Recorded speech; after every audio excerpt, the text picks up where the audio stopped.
What's up, my friends in film fandom, wherever you may be and however you may be watching? Thank you so much for giving us a little bit of your time. Uh, Boy, we are getting to the nitty gritty of everything in season 2 of Fallout, so things are definitely in place for a big push towards what I'm sure is going to be a fun and chaotic final episode of season 2. Civil War, Cold Fusion. Does the ghoul survive? Who is this new super mutant? All questions that we're going to have to answer for the next couple episodes.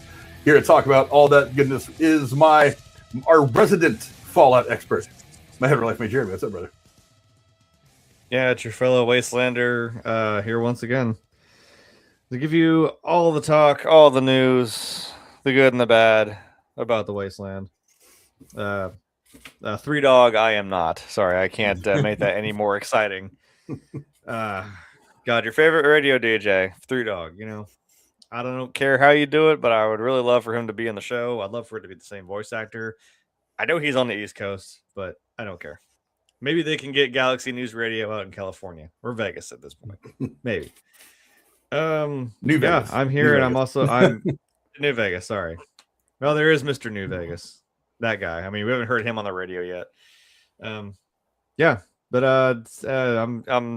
in the stupid regular winter instead of nuclear winter, but I'm here above 3 feet of snow, so it is what it is. I had like 10 to 13 inches in spots around my yard, and I'm like, I'm from California. I don't want to deal with this nonsense. It's not it's not logical. It goes against everything. It's natural. I don't, all laws of nature. I don't understand why people love winter and snow and awful weather so much. I cannot wrap my head around it. I thought you were going to ask why do people live here, and I'm like, I have, and I can't answer that question. I don't know. I don't like that's what I find funny about Ohio. It's like people who moved here are like, this place is kind of droll, and the people who grew up here are like, this place is kind of droll. We want to get out. It's like, what is it? I've mentioned it before. That meme that I see on Facebook every now and again of the astronaut sitting there on a suitcase on the side of a road in like a cornfield. He's like, more astronauts came from Ohio than any other state in the country. What is it about Ohio that makes people want to leave the planet? It's weather like this. You got to be honest. It's weather like this.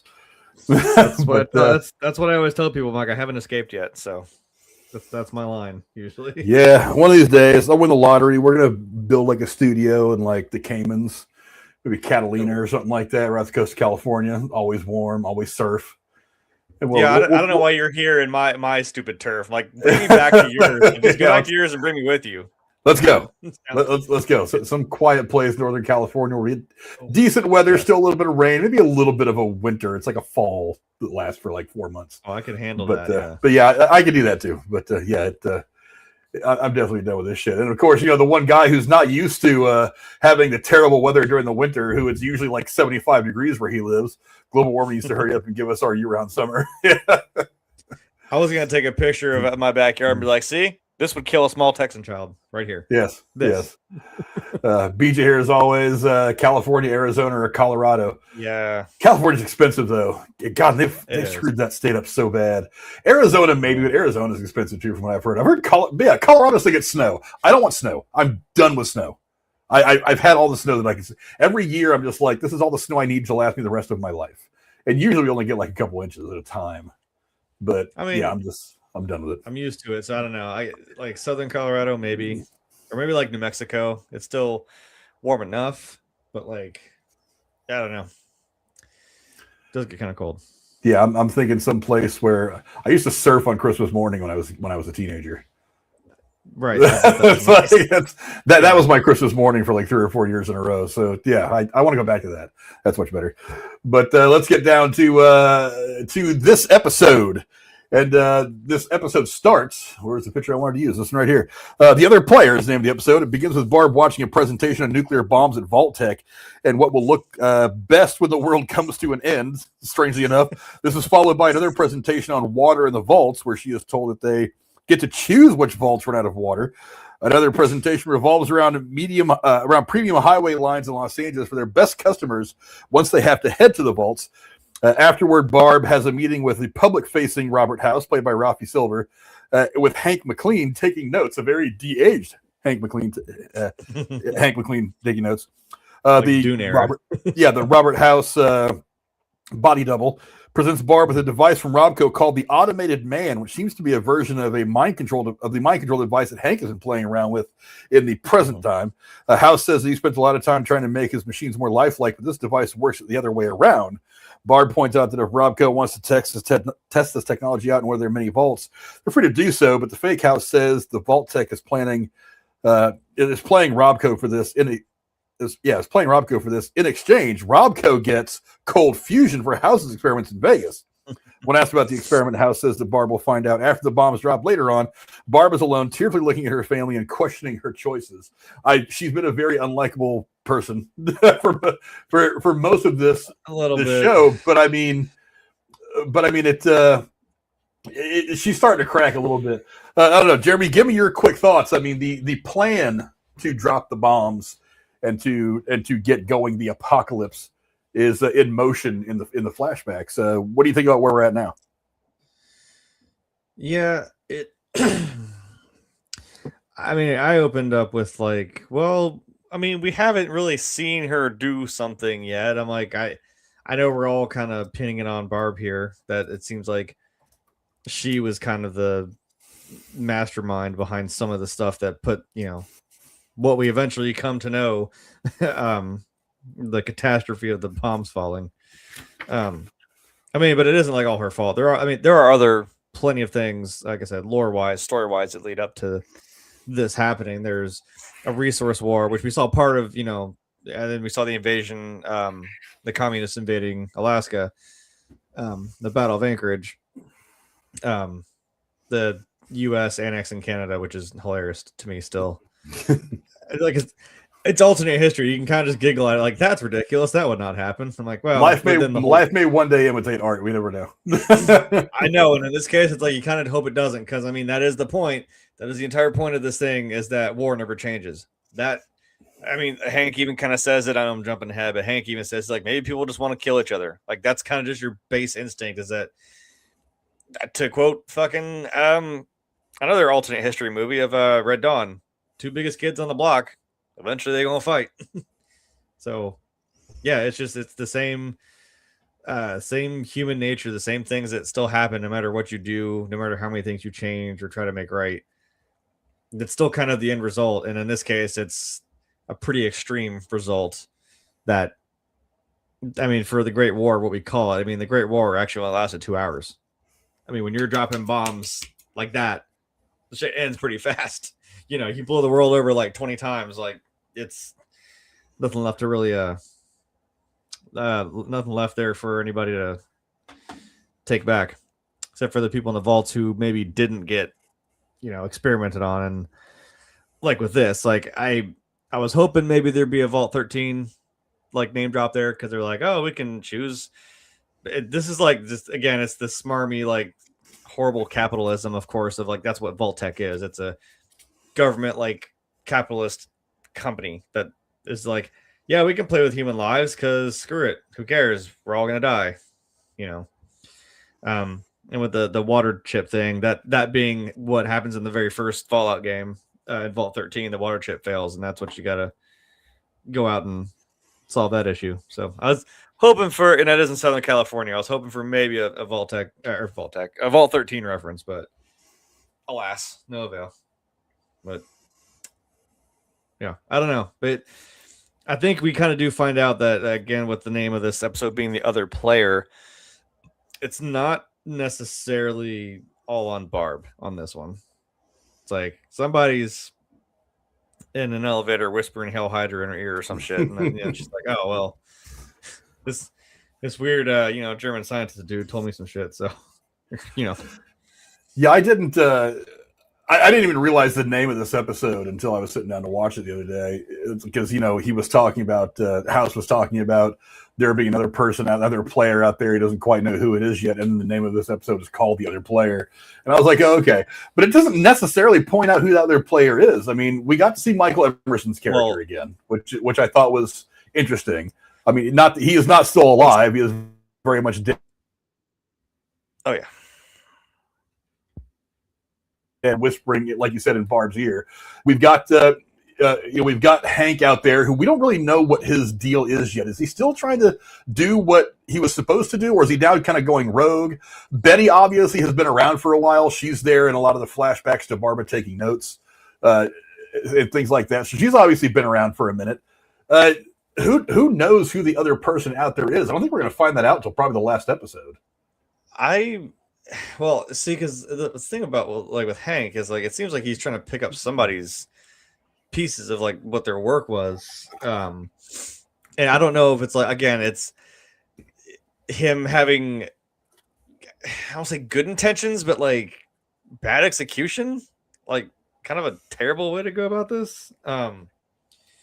We know that what I forget his name every time. He's one of those guys. I see his face and everything, and I don't remember his damn name. The guy who plays the doctor, Michael Emerson. Yeah, he was. They said he was from the Enclave, right? And this is pre-war, so I'm also like, wait. How did he get from here to like? He looks like he didn't age a day in season 1, which is 200 some plus years down the road. So something about him, for some reason, that he's still sticking around. But I was assuming the other player was the Enclave, because if you know what that is, that would kind of make sense, because they're kind of the old, think like a secret society in like the American government that basically wanted to become the government, and like they're like purists. They're like, no one's allowed to be alive except for us, and we went into a vault with all the old American government and killed them all and took over. It's like, oh, well, he even said that he even says when he's talking to Cooper later on, to the Ghoul later on, he's like, it's going to be us against them. We should join sides against this common enemy. So yeah, he definitely thinks something like that. Yeah, I'm trying to find what an actual Enclave is. I want the Enclave from Fallout, damn it. It's loads. It takes a minute.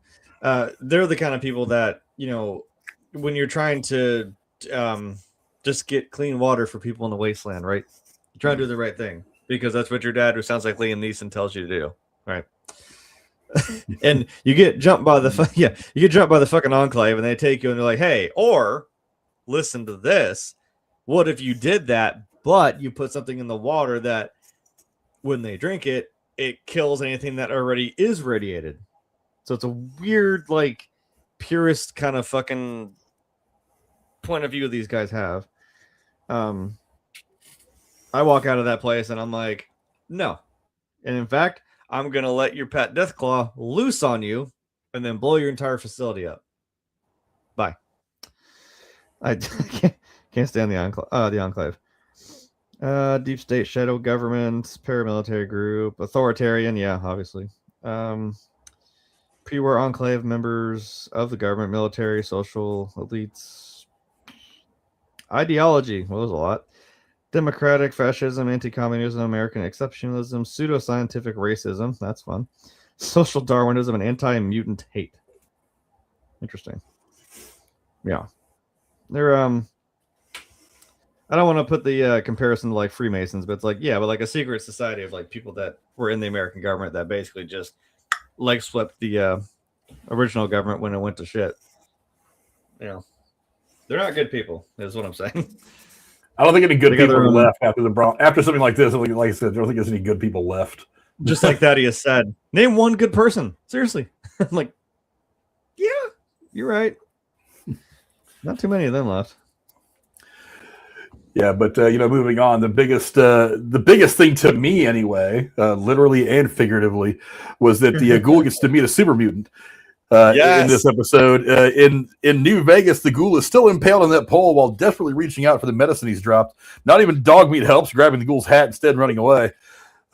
Good dog though. He got it right in the end. He got it right at the end of the episode. He was trying to help. Yeah. Later that night, the Ghoul remains stuck, getting sicker and sicker and making sounds that indicate he is turning into an actual Ghoul. Between screams and cries, he says to no one that he was Cooper Howard, that he has a daughter who's alive, just talking to himself, trying to keep himself motivated and going. This gives him the energy he needs to try to pull himself off the pole that's running through him. He uses all of his energy to reach the top, but he can't quite make it over and slips back down, spitting up blood as he does so. Sometime later, a massive creature comes through and cuts the pole, pulling the Ghoul off of it and dragging him into a church. In the church, the ghoul comes to as he's being tied and propped up to netting. The creature has, I guess, a big block of uranium, which can heal the ghoul. He has a big gaping hole in him where the pole once was. The creature says there's a war coming, and they're going to need his help. His help as he inserts the uranium into the wound, which had to have been comfortable for the ghoul. It does begin to heal him, though. The creature says they call their type abominations, but he and the ghoul are kin, and they should unite against their common enemy. The creature talks about the Enclave, which you mentioned already, who put all of this into motion and how they should get their revenge. But the ghoul says whatever he's got to do, he does it alone, and that he stayed alive to find his family. Creature says he'll need friends, but if the ghoul won't work with them, he can't remember where they live. The creature reveals that he is a super mutant, played, of course, by Ron Perlman, with a completely green face under his hood before knocking the ghoul out and just dumping him off somewhere else. That's probably one of the most interesting scenes of the season so far to me. I'm sure there's a lot in there that's going to be built off of, not just for this season, but probably next season as well. Because I don't imagine, because as big as this felt as it was happening, I don't think you can just do this the next couple episodes and move on to whatever's in season 3. I think this is something that's going to be significant to the story for a while. Jeremy, we talked before we started about the significance of the super mutant. Ron Perlman, I believe you said, also voiced him in the game, so a connection there as well. How significant is this? Okay. Holy crap. Ron Perlman has been in, I believe, every Fallout game. He's the voice of the narrator. So he's the one you always hear speak that line, war never changes.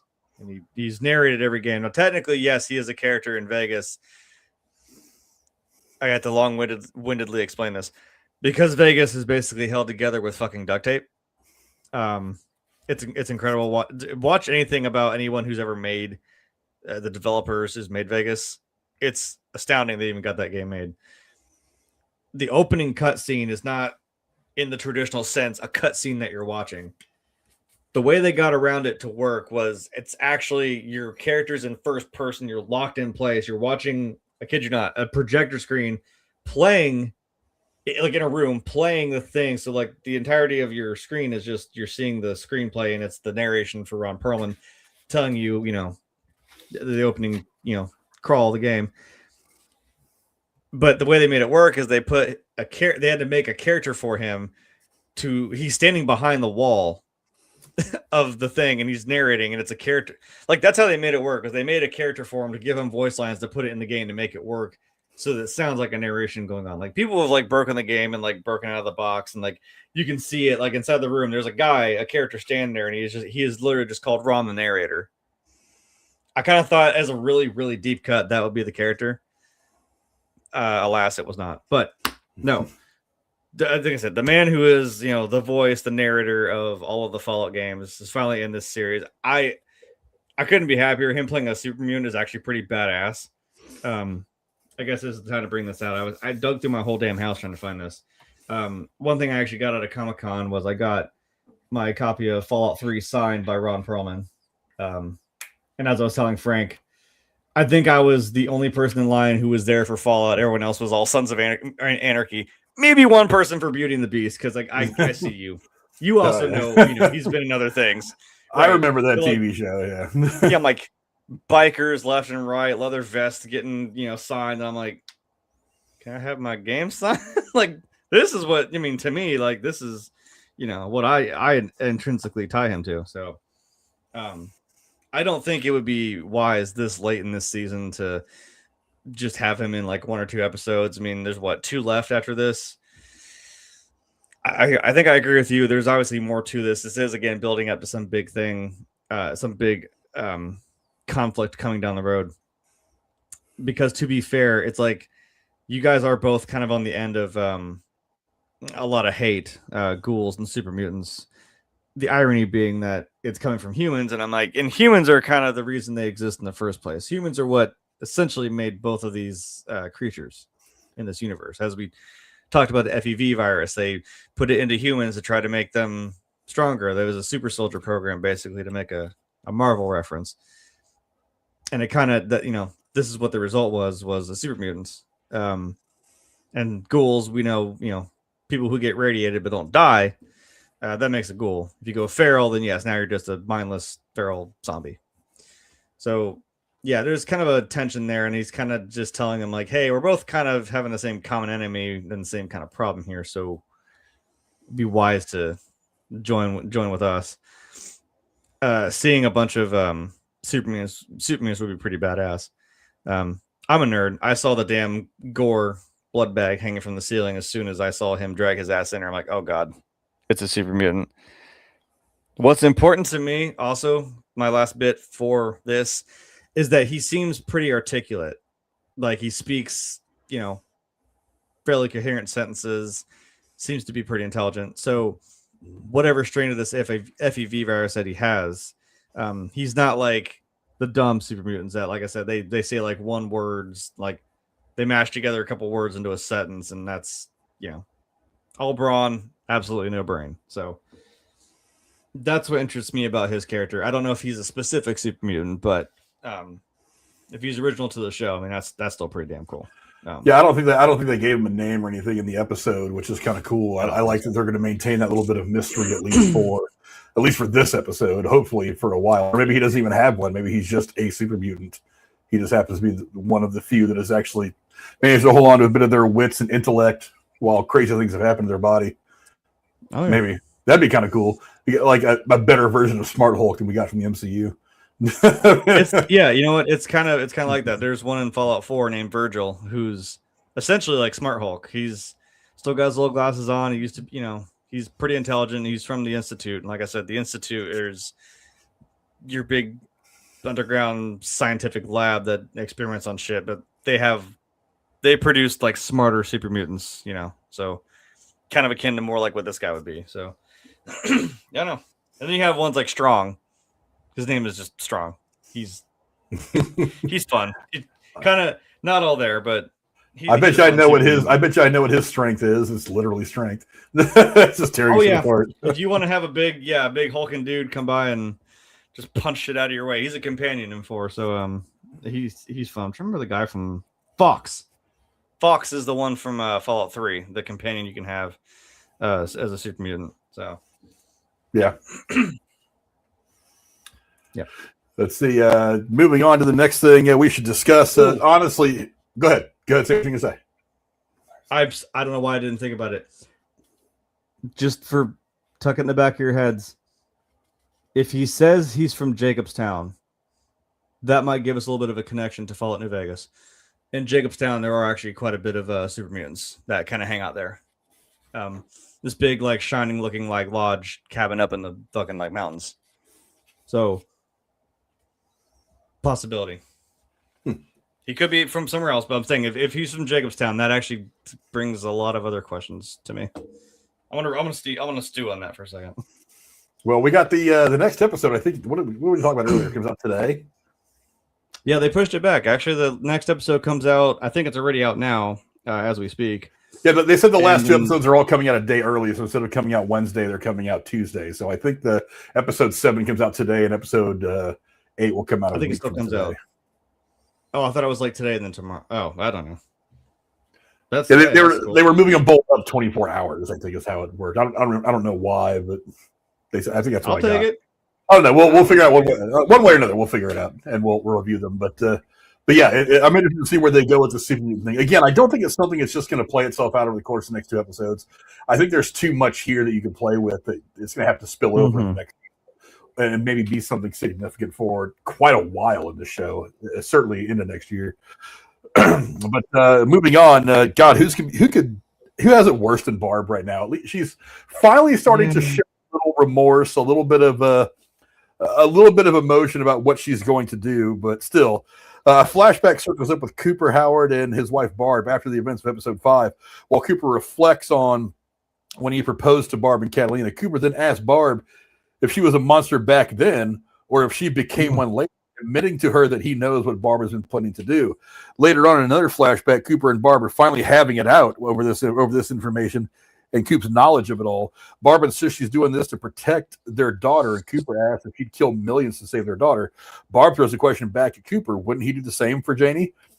In a flashback, within the flashback, back at the Vault-Tec offices, Barb asks her assistant to get all the information she can about how the cold fusion is stored at Vault-Tec. When Betty asks if this is a good idea, who is taking notes for her secretary at the time, Barb states that none of this is a good idea. She goes into the elevator where Siggy Wilzig, played by Michael Emerson, is waiting to talk to her. He states that Barb is a very replaceable part of a bigger machine. If she forgets her place in the company, however, she'll die, as will her family. Wilzig points out that they are all in the same boat, himself included, and mentions that the leaders of the most powerful corporation will begin gathering. When they do, Barb needs to tell them the only way to guarantee results is by dropping the bombs themselves. And it cuts immediately to the meeting from season 1 where she suggests just that. Boy, I got a whole lot of information in that particular conversation in that elevator, Jay. Give me your thoughts. Yeah, like I said, it does not surprise me that this individual from the Enclave is, that we're bringing in a different faction that, like I said, does not really consider anybody outside their inner circle to be, viable. So I'm kind of curious as to what he's talking about, like what he's more so what else did he say to her for her to maybe suggest that. And I love that cut back to, we know it's not actually Mr. House, but that little like just evil smirk he makes when she says that. It's like, do you know something, or is it just like that would probably be a good idea? I already have things in place because I'm getting cold fusion. I'm gonna live fucking forever, and I'm gonna save this little pocket of the world I call Vegas. You know what I mean? So yeah, I'm trying to, like I said, I could see Mr. House being kind of a big bad. I would say Hank McLean, who I'm excited about. Like I said, he's becoming one of my favorite new like fictional bad guys, but a pretty common, bad guy would be the Enclave because, you like stuff like, Tom Clancy and like, secret government BS going on underneath the scenes. So that's kind of what their MO is. So that could be really interesting. I don't think they'll do something as goofy as the Master. That's really old. That's like Fallout 1, I think 2. Somebody called the Master, which should just tell you everything you need to know about him. But I don't think they'll go that goofy. That is a pretty good bad guy, but for a big bad, somebody who is in a shadowy group of people that are all kind of finger puppeting everybody, that the Enclave would be a way to go. So maybe Mr. House doesn't even see it coming. Like you said, that could be a variable he's not really aware of because he's not. Well, he might be the richest man in America. He's not probably in that inner circle either.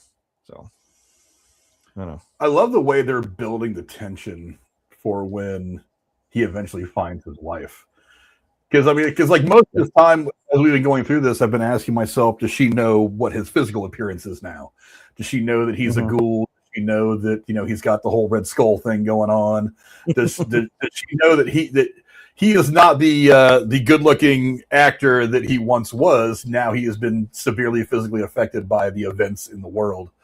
So I don't know if she knows that and how she's going to react. I don't know how he's going to react when he finally sees her, because as we leave things in this episode, there's obviously a lot of tension between the two in the flashbacks about her, him knowing her role in all this, finally confronting her about it. So it's interesting to see if she's going to look at him and see this version of Cooper, or if all she's going to see is this ghoul that she is probably going to see as some kind of a monster, especially if she learns about what he's been doing since then. He's been going around killing people. Well, right. I was going to say, she could hit him back with that fucking line, too, that he hit her with. Were you always a monster, or did you become one later in life? It's like, damn. A little bit of foreshadowing. A little bit of foreshadowing. Yeah, I think that's what's going to happen. I think she's going to throw that line back at him. But I don't know that she's necessarily got the moral high ground to use that line, but she's going to do it because it's going to be a great television moment. But I'm really they are doing a great job building the tension between these two for when they finally meet again.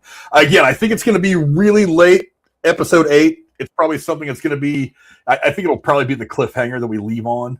Like he walks in there and presses the button and opens her cryo vault, and she pops out and looks at him. He looks at her. They both know exactly who the other one is, and that's when we're going to cut scene, go to final credits, and then we're going to have to wait a year before we get to see how that resolves itself, because we've already gotten the reunion of Lucy and Hank, and that's playing itself out. When to happen, so the next one to happen is definitely going to be those two. I think it's very interesting.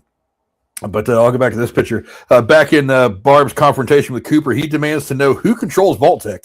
She claims to not know, but Cooper says they need to find out. Barb points that they can't do anything that this is going to go through, whether they like it or not. She tries to console him by saying that she's his wife and he knows her, but Cooper says he doesn't know her at all. He walks away saying that he's going to, quote, fucking do something, which is kind of a lean into the ghoul that he would become. Later that same night, Cooper brings a drunk Hank McLean back to his hotel room, his arm still cuffed to the case. Cooper is stone cold sober, pouring Hank a drink and putting a little something into it. Soon after, Hank is knocked out cold, and Cooper opens the case. Inside, he finds an injector and then tries to wake Hank up to no avail to figure out what it is. At this moment, Barb walks in, sees what Cooper has done, takes the injector and puts it into Hank's neck, waking him up. It turns out that the cold fusion device was being kept in Hank's neck all along. The cold fusion, like I said, early in the season, wasn't getting a whole lot of play the same way that it was getting it in the first season, but now it's definitely back to being a pivotal plot point. Jay, what do you think of this scene so far? Where do you think it's heading? This thing is, like I said, this seems to be the pretty important MacGuffin of this series. Kind of seems to be the big powerful thing that like everyone has a need for, or has some sort of idea of what to use it for, and it's changed hands kind of drastically, which is insane to think of how it got from here to here to here to here, and then I mean, because it was with Hank, right? And then in season 1 it was with Michael Emerson. It was in him, I think. That's why she needed his head, because Lucy cut his head off, I'm pretty sure. Yeah. Yeah. It ended up in him. Then it ended up in Moldaver's hands, and then I think it was in Michael Emerson's head. So it was in Hank's head at one point. It's right. It ends season 1 in the machine. It begins season 1 kind of in the machine. Now Maximus has it. So yeah, then the Brotherhood took it. Now Max has it. Yeah. So God, what to do with this thing? This thing is kind of the platinum chip of this series. The platinum chip also from New Vegas, the game, being a pretty important piece that you can control a lot of things with that. Like I said, if you give it to Mr. House, he overtakes the Securitrons and overtakes New Vegas. You can choose to go a lot of ways with this thing. So I don't know. Everyone seems to have their own motivation for it, and it does seem to be causing a lot of problems amongst groups. So that and what Max plans to do with it, I have no idea, because Thaddeus seems to think they can sell it or just like get rid of it, just not in our hands. I'm like, something like that shouldn't just be sold to some, fence somewhere in a dinky little shop next door selling flea soup for 2 caps. Like, no, dude, don't. I don't know what your thought process is with this. So, yeah, and Max has got a world of hurt coming down on him too, with the fact that he pretty much started a civil war with the Commonwealth, who, if they're not already hightailing their asses from Boston out here to Vegas, I mean, they're already doing so. So, I mean, shit, a big battle between the Brotherhood, who, as we know, hate ghouls and hate mutants. That would be one hell of a fucking war, where you got a bunch of Brotherhood soldiers lined up in power armor and a bunch of big hulking super mutants and ghouls and shit clash. Your little kid clashing the toys together. Like, all right, fight. That's what it could be. Again, it's all for or all for this cold fusion shit. I don't know. That'd be wild. Yeah, I'm glad to see the cold fusion making its way back into the storyline. Like I said, the first couple episodes, it didn't seem like it was that important anymore. And I was like, wasn't this kind of what it was all about in season 1? But yeah, I'm glad to see it making its way back in. Like you said, the journey that this cold fusion's been on for the last God knows how long now. It seems to me like it's supposed to be really, really important. They're setting it up to where it's going to be like, it's going to be the plutonium. Kind of, it's going to be like the big thing that it's going to end up being the thing that is the difference maker at the end game of whatever the end game is going to be for this series. I don't know what it does in the game, but I mean, I'm not even sure I don't. Okay. So maybe this is something totally new. If it's something totally new, then great. I mean, that makes it that much more. It makes me that much more curious. But yeah, I feel like they're kind of working it up to be something that's going to be very important at the end of it all. Like when they finally decide, if they go 3, 4, 5 seasons, they finally decide that it's going to end. It's like, yeah, it's all going to end with this cold fusion. It's going to eventually be what plutonium was as we were developing atomic bombs and things like that. But while you look that up, I'll start to talk a little bit about the next thing. Hank and Lucy, they're trying to work their stuff out one way or the other. After getting knocked out at the end of the last episode, Lucy wakes up in a recreation of her home from her own vault, which has been remade in the Vault-Tec offices. Alongside a box of sugar bombs, there's a note from her father telling Lucy to call him when she wakes up. Instead of that, she heads out into the hallway and finds 2 men dressed like members of Caesar's Legion. But even though Lucy gets ready to hit them with a fire extinguisher, they end up wishing her a good morning as they head off. She the mind control device embedded in their necks, obviously not quite knowing what it is. Lucy also stumbles upon an office full of extremely polite and happy workers working in perfect synchronization to create even more mind control devices. As Lucy moves on, she finds a room labeled Simulation, which boasts a classic 50s style vault home inside. She finds that her father is cooking. He mentions they never had a chance. Carrie casually mentions they never had a chance to discuss reading All Quiet on the Western Front, which he was waiting to do after Lucy's wedding, way back in the beginning of season 1. Lucy admits she didn't finish the book, but she found the parts that she did read very upsetting. What upset Hank the most is that everyone seemed to be fighting over nothing, and he saw the same thing on the surface. When he asks what Lucy saw as if that's what Lucy saw as well, her reaction hints that she agrees. Hank states that some things never change, and ironically, the only way for people to feel safe is to hurt one another. I don't know if he actually feels this way or if this is him trying to play some mind game on Lucy. Obviously, we get that first conversation between them the first time since the events of the end of season 1. Jay, what do you think of the conversations they had? Yeah, like we've said before, like there's moments where you're like, this is a conversation that you're kind of holding your breath for, like, what are you going to say to each other? Like, how's this going to play out? And I think it is kind of just like I feel like it was just kind of how I thought it would be. Lucy's just going to kind of stand there and just let him just kind of talk it out and kind of spill his guts. And I don't know how she might be kind of cautious, but like it's like I've seen a thing before. It's so willingly like, all right, fine, I give up. Arrest me. I'm like, it can't be that fucking easy. There's no goddamn way. Oh yeah, he's the whole time. I'm like, oh yeah, he's got something going on. He had a contingency plan for this. He's playing her for sure. He knows it's not gonna go her way or whatever she thinks is gonna happen here.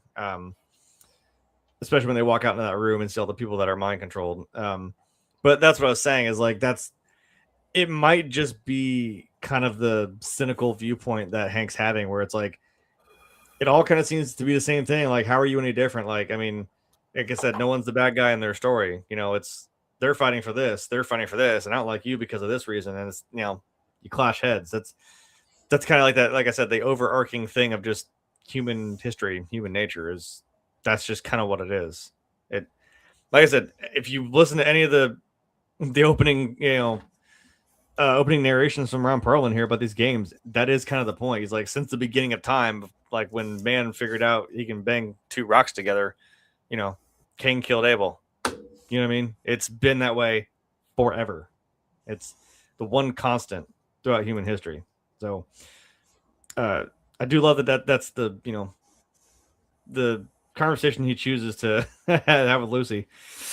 Because like going out there and he kind of knows that like she doesn't really have a choice or have the position to be making demands that he goes back to the vault and faces justice. Because I'm like, Lucy, I don't think you realize actually what's going on back at home right now, do you? They're having a whole weird like, hey, I kissed my cousin or maybe like my brother or something club, and they're running out of water and food. So it's bad news bears back in 33.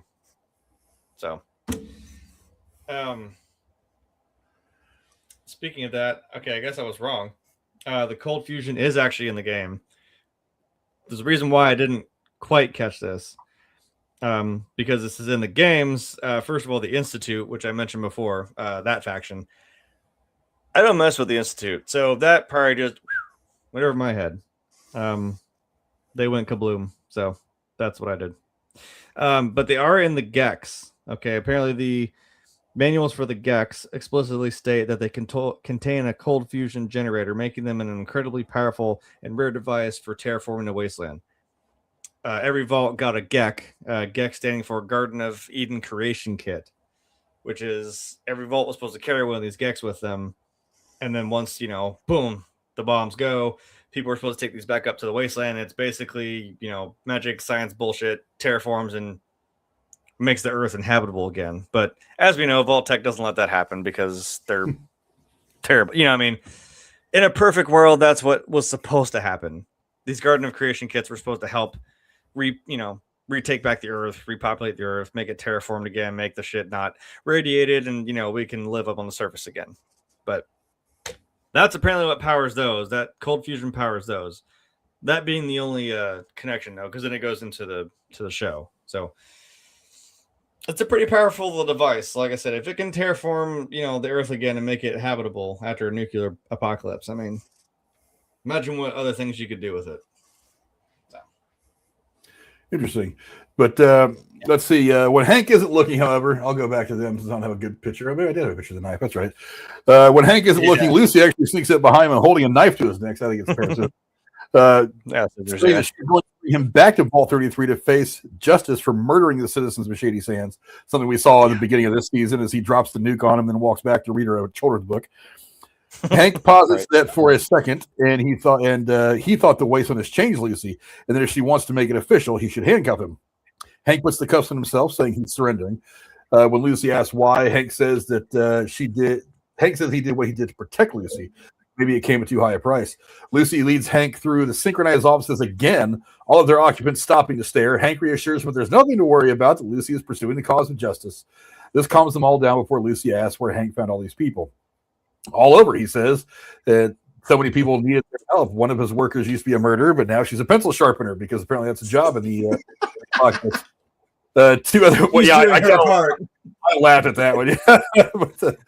Right. But two other co-workers were in opposing gangs, but they're now friends. So I actually found a picture of them. That interaction was kind of funny. But I definitely got some like office-based vibes out of these two, which I thought was kind of funny. Yeah. But let's see. Another woman used to cook people for the Legion, but now she makes trail mix. As they leave the office, Lucy orders Hank to leave the doors open so these people can go home. Lucy tells her workers they're free now, but they insist they like it down here now, so Hank tells them they can stay there as long as they want. Hank is up to something. I don't know exactly what this is. Now, obviously, these people are not there necessarily because they want to be. They're programmed to want to be, I think is kind of a better way to phrase it. Jeremy, again, a whole lot to kind of break down in this scene. Obviously, Hank's got something up his sleeve or some kind of a backup plan should something like this happen. Where do you think this is headed? He's at least telling us and Lucy that it seems to be it's because his whole buildup about like All Quiet on the Western Front that like I can stop. He's like you literally see there's. Unfortunately, it was the old guy from the NCR that we saw. The old man within the camp. Yeah, it was John Grease's character. Yeah, and I was like, oh no, shit. And then like a big Legion soldier, and I'm like, right, there's your two warring factions, and they're at each other's throats. And I mean, he kind of puts it in Lucy's hands, like all you gotta do is hit the button, like they'll stop fighting. And it's like, man, he's out of line, but he's right. He's like, it's kind of a weird thing that like his whole point was that people were just fighting over nothing, since the beginning of time, and I can make that stop. He's like, I'm kind of creating peace in a really weird way, but like at what cost? At the controlling these people's minds. I'm not really sure again what his whole end game is, but like that seems to be at least how he's framing it to Lucy. They seem like I wonder if these people are now like a weird assembly line for him. They seem like one person works on it, they're like passing it to the next desk. All right, you put this in, next desk. Now that he's got it to work, now he's got these people cranking these things out in mass. So unless he just plans on putting his big trap out there and just snatching pretty much everybody. I don't know. I don't know. He's got something going on. I don't know what. That's a base level of saying that, yeah, these people are no longer trying to kill each other, but for what purpose? I don't know. I don't know if he's, because again, we haven't seen Mr. House. I don't know if that was something that was in the back of his mind, like trying to make some weird perfect society, so to speak. I don't know. At the end of the world, maybe that's. I mean, we've already seen, especially earlier in the season, when the house guy was using the one on the guy at the bar. All he has to do is turn a knob, and that person's perspective of the world can change pretty quickly. So, are these people really free, or are they just being suckered by whatever mind control bullshit that Hank is wired into their synapses? You know what I mean? Because I feel like because there was a lot more than just the one red button on there when she hits it to stop him from fighting. There was a couple of different gauges, and I have a feeling that since he's toyed around with those gauges before, and so the guy that we saw earlier in the season, House, turned the gauge on one guy to make him kill the other guys before his exploded. I feel like it's less about giving people free will and more about being able to control them without. It's weaponizing people, probably. Yeah. But I don't know. And maybe that's Hank's kind of way out. Maybe he's got some controller on him that's a little more conceivable that Lucy didn't think to look for. And then on the way out, he turn that thing a little bit, and maybe one of them are going to grab Lucy, pull her away, take the scissors away, so that he can take the cuffs off, which looked like they were $3 handcuffs anyway. Right. So he could pop those cuffs off and be like, okay, here's how it really works. I'm actually in charge here, and you're going to do what the fuck I say. But yeah, I don't think she's obviously barely going to get him to the front door, let alone all the way to back to Vault 33 to face any problems. But anyway, moving on to I'm very disappointed at the number of pictures that I did not have available to me from this episode, but we'll do what we got to do. There's actually going to be a wedding that the groom didn't get out until the day before. Back in Vault 33, the inbreeding support group is only growing more popular as there are now a line to get into the meeting.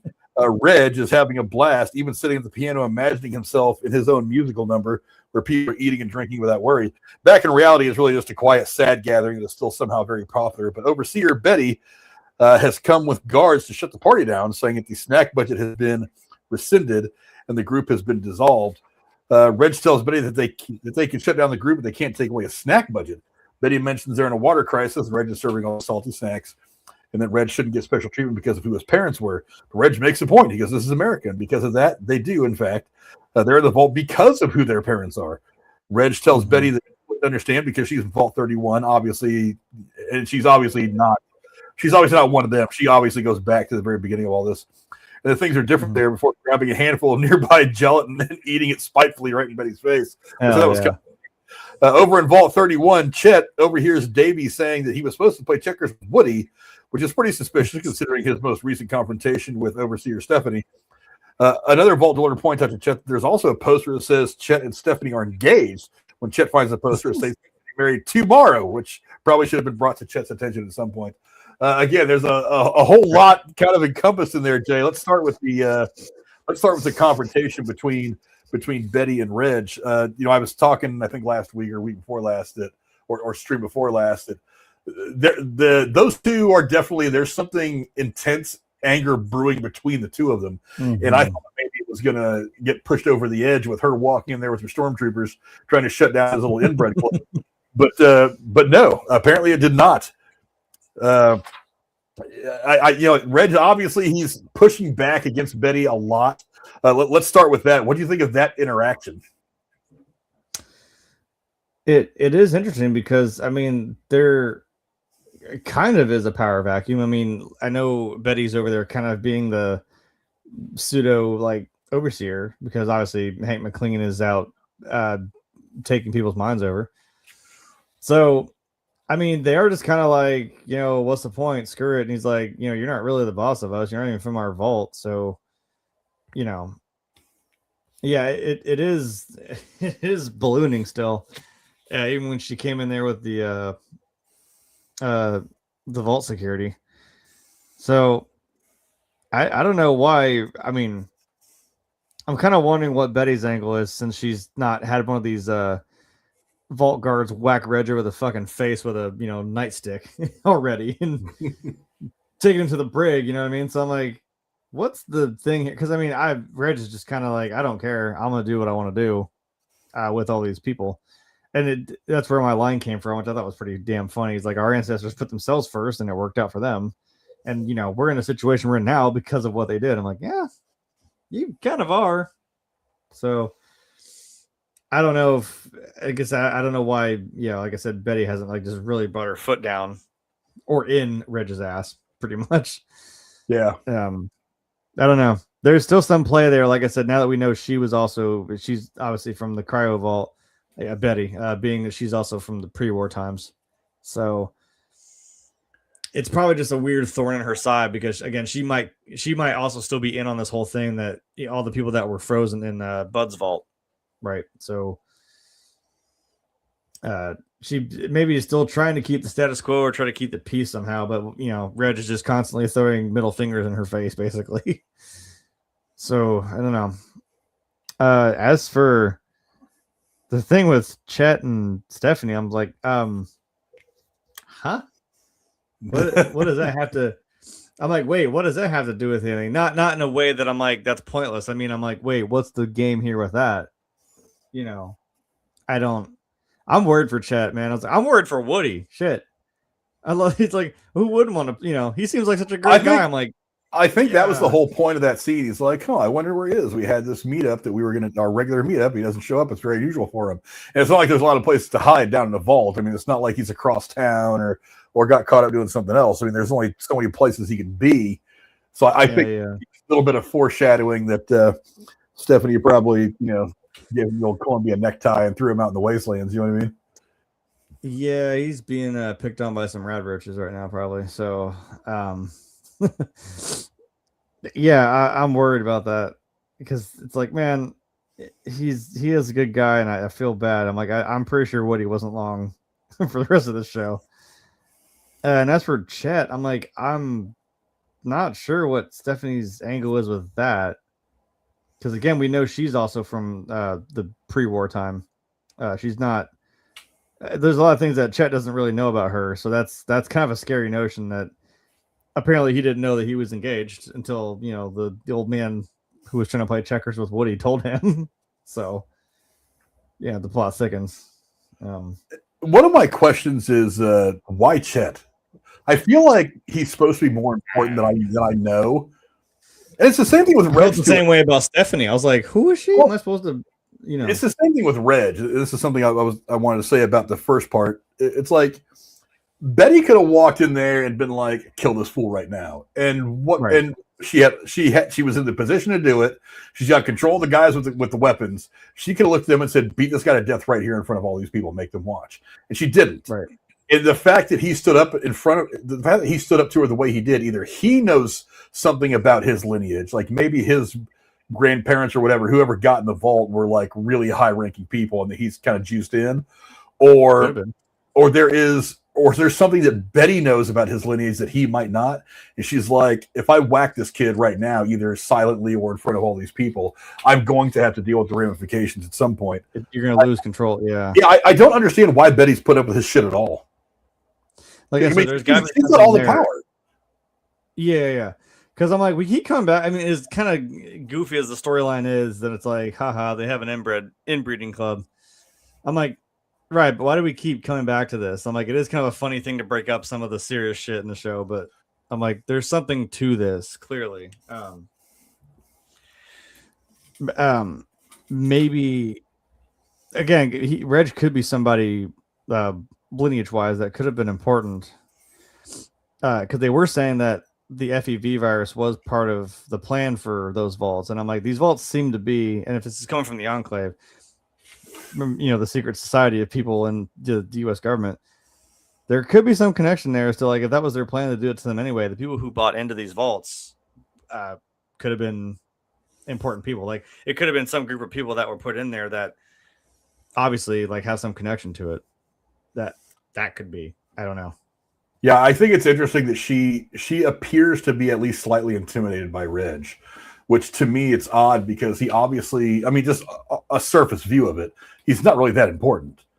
Like if he were to slip and fall in front of a bus, nobody would. I mean, nothing would stop spinning the way it usually spins because of him. But I feel like she knows something. That's why she didn't just look at him and say, "You know what? Throw this guy in the brig. You beat him to death." Yeah, whack this fool right here. Yeah, because I don't want that.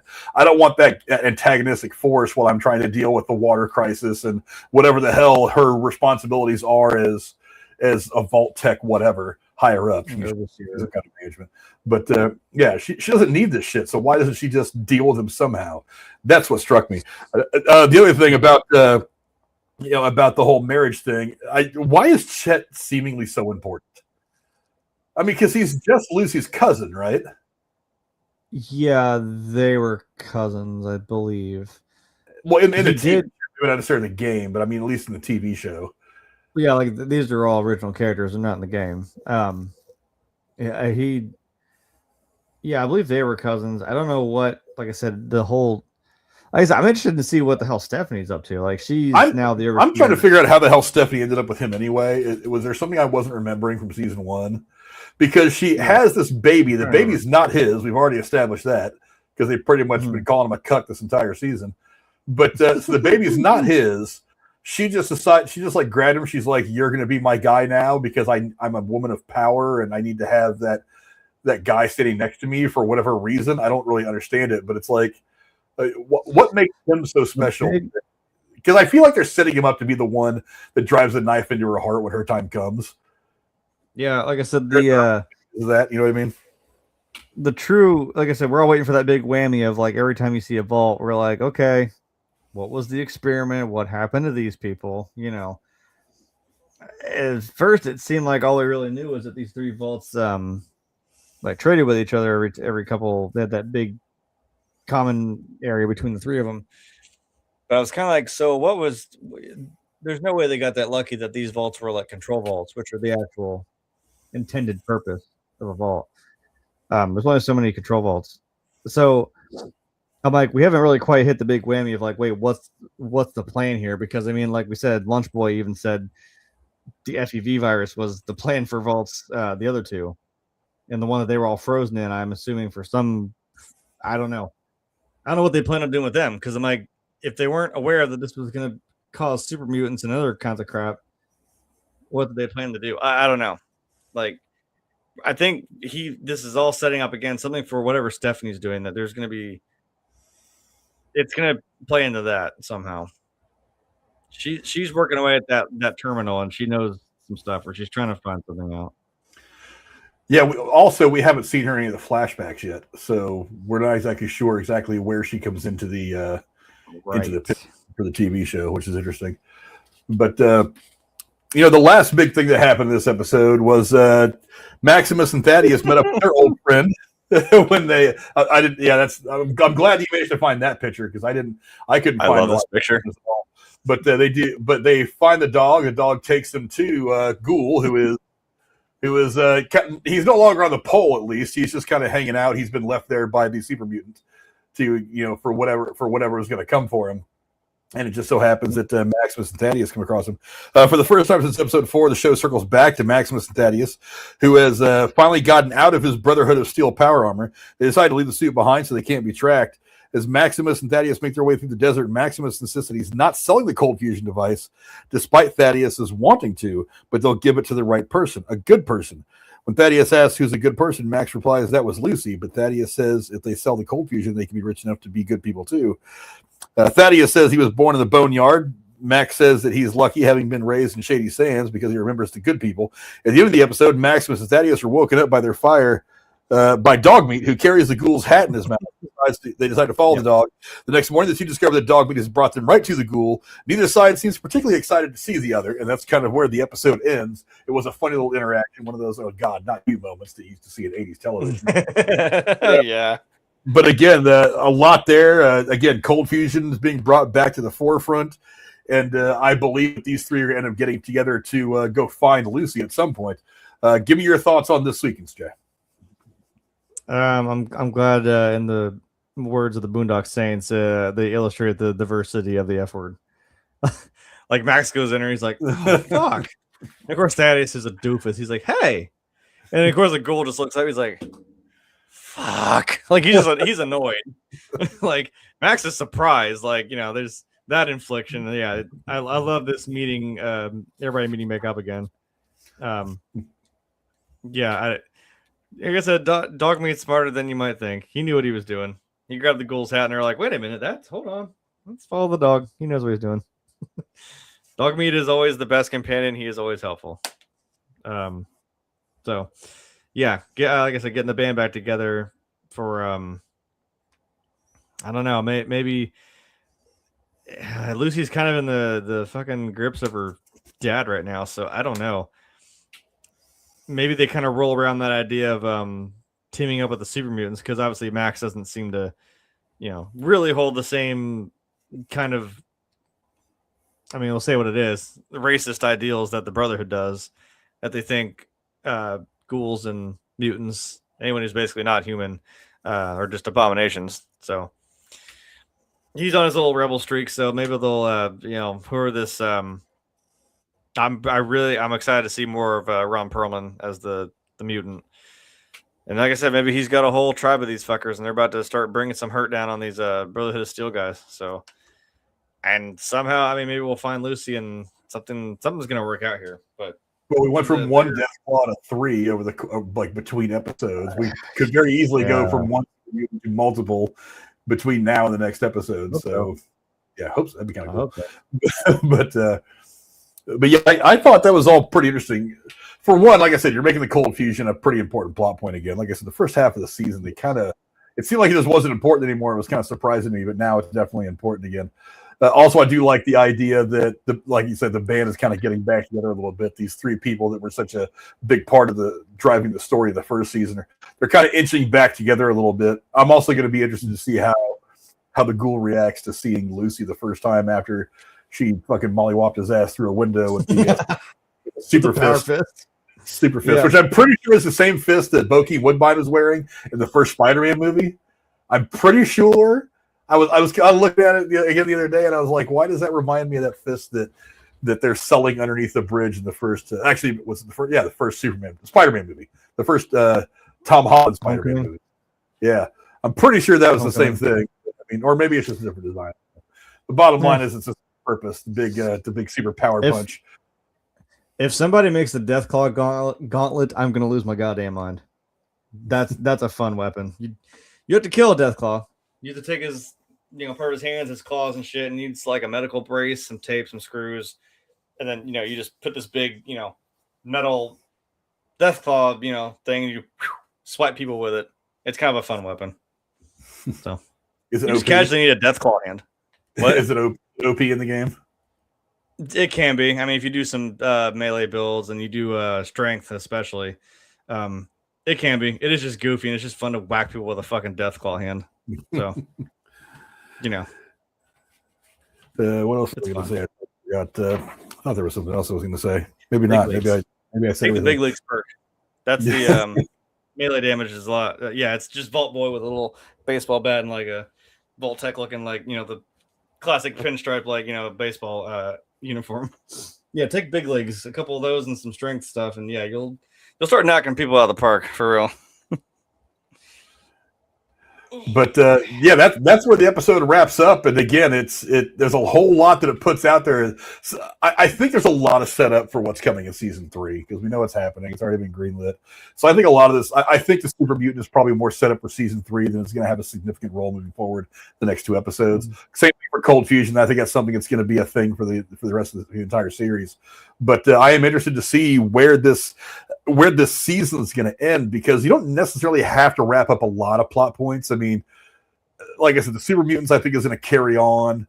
I think the cliffhanger. This is just my guess right now. Is going to be the Ghoul finally opening the vault and seeing his wife, maybe or maybe not his kid. I don't know that. Because remember, there are 2 people he's looking for, not just the one. If it was just his wife, it might be a little simpler. But he's looking for his wife and his kid. I have a feeling that that's going to be the last shot is the vault opening up. And either he's standing there looking at her as she's getting ready to wake up, or she wakes up, they make eye contact, and they know who's who. But, there's there's a lot of really cool stuff that's going to be happening over the course of the next couple episodes, and I'm really, really excited to see. Give me some of your final thoughts on this episode. Yeah, like I said, we introduced a super mutant, and that kind of plot point that they're kind of planning. I mean, they're already kind of in the plans of like, yeah, we're going to war with these humans. It's like, oh dear God.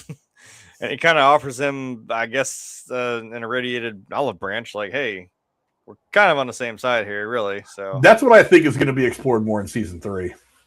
Yeah, that's what I'm saying. There's the seeds are planted, and I'm excited for that. We finally got Lucy and Hank back together, kind of seeing still a little bit of what Hank's doing, but not quite sure. So, and again, like I said, dog meat, always the best. He knows exactly what to do in every situation. And he won't judge you for any choices you make. Sometimes companions will like or dislike things you do. I'm like, dog meat is literally just neutral. He does not care. He loves you either way. That's what's great about dog meat. He won't judge you for your choices in the game. So, I think I'm still, look, if we're bringing in these A-list actors that are like from the games, I'm like, we were talking about the ghoul eating friends. There was, the only other Mexican cooler than Frank. Danny Trejo played a ghoul in New Vegas. I'm just saying it's right there, guys. Give him a fucking cool little gunslinging ghoul buddy, and it's just Danny Trejo. Why not? Anything Danny Trejo, I will watch. Get as much Danny Trejo on camera as we can. Dude's not getting any younger. Get him out there. I almost bought some of his non-alcoholic liquor that he makes, but I was just like, nah, non-alcoholic tequila. If I bought that as a Mexican, they'd probably take my green card away. Yeah, they're gonna be showing you a little bit on that one. Yeah, but I do want one of his. He's got some jackets on there, like $180 or something like that. And I'm like, God, I kind of want one. They're the mechanics jackets, really cool ones. I was like, oh yeah. I rubbing my wallet, and I'm like, I can pull that off right now. Bills have been paid. I'm good. But, like I said, when I met him, I really like one of those little trucker hats that said like Trejo's Tacos. I'm like, I kind of want one of the hats. I'm not even a hat person, but I'd fucking wear it. I don't know. Yeah, but it's a good episode. I'm excited to see what the next couple are going to bring. It's going to be some pretty wild shit. And looking forward to it. We'll go ahead and wrap things up there. Jay, thanks as always for being the one who knows everything about Fallout that I can bounce ideas off of and my thoughts, and you can tell me how wrong and stupid I am or how smart and awesome I am. I had an epiphany like mid fucking the beginning there. I was like, wait a minute, Jacobstown. There's super mutants there in Vegas. Well, you played all 27 games. There's a whole lot of lore for you to pack into your skull. All I really know about it is the one or two times that I've played it. I think the one I played Fallout 76 for like a day or two, and I was just like, I don't know anything open world. Not really that into the open world stuff, so I was like, is that the magnum opus of Fallout? Is Fallout 3? 3 or Vegas? I know people go back and forth. 3 is really good. That's where I actually started. Eventually, somewhere on a PC, I went back and played 1, which was cool. I mean, old school, it came out in 1997, so you're talking like really old school, like kind of top down and turn-based combat, shit like that. Very tabletop. So, yeah, it's still fun. It's the story that's interesting. Yeah, but we will be back on next video, whenever it be, Thursday or Tuesday. We'll be back to do episode 7 of Fallout, which I forget what the name of the episode is. The name of the episode is The Handoff, which I don't know. There is no plot written down or anything, but it looks like everybody is going to be in it for at least a scene from what I'm just glancing at the cast list. But I'm excited to see what it brings. We'll be back here. We're gonna do the last 2 episodes of Fallout, and then I think there's probably a movie we're gonna do. Then we're gonna take our little sabbatical of at least a week or 2, kind of recharge the batteries, rearrange some things, get some stuff arranged for that I want to do this spring, and then we'll be back to do more reviews. But Jeremy, thanks for being awesome as always. Thanks to all of you for coming and hanging out. We very much appreciate it. I had to scroll all the way down here to the music. We will see you guys on Thursday for Fallout episode, whatever episode it is. 7. Yeah, see, I'm totally lost on it. Until then, adios. Why can't I hear my music playing? It's really weird. I hear music. Oh, I don't know why it's not playing. It goes with the voices. Okay. Anyway. Why is everybody happy? But hey. happy. But yeah, whatever. But yeah, I'm interested to see this mutant thing. I have a feeling it's not gonna get anything that plays out quickly. But more Ron Perlman is always going to be long-term Ron Perlman. Is what I want. Yes. More Ron Perlman, please. Yes. And then Jax can come in, he can put on the cut, and then he can just whack everybody. Because that's what I'm used to seeing Ron Perlman as. And obviously, come on, more Machete, please. Yeah, more Machete. Come on, more Machete. You didn't give me enough Eric Estrada last season. It was like one episode. You have to do more Machete to satisfy the Latino quota. Good night, everybody. Hell yes. And now, folks, it's time to say goodnight. We sincerely appreciate your patronage and hope we've succeeded in bringing you an enjoyable evening of entertainment. Please drive home carefully and come back again soon. Good night.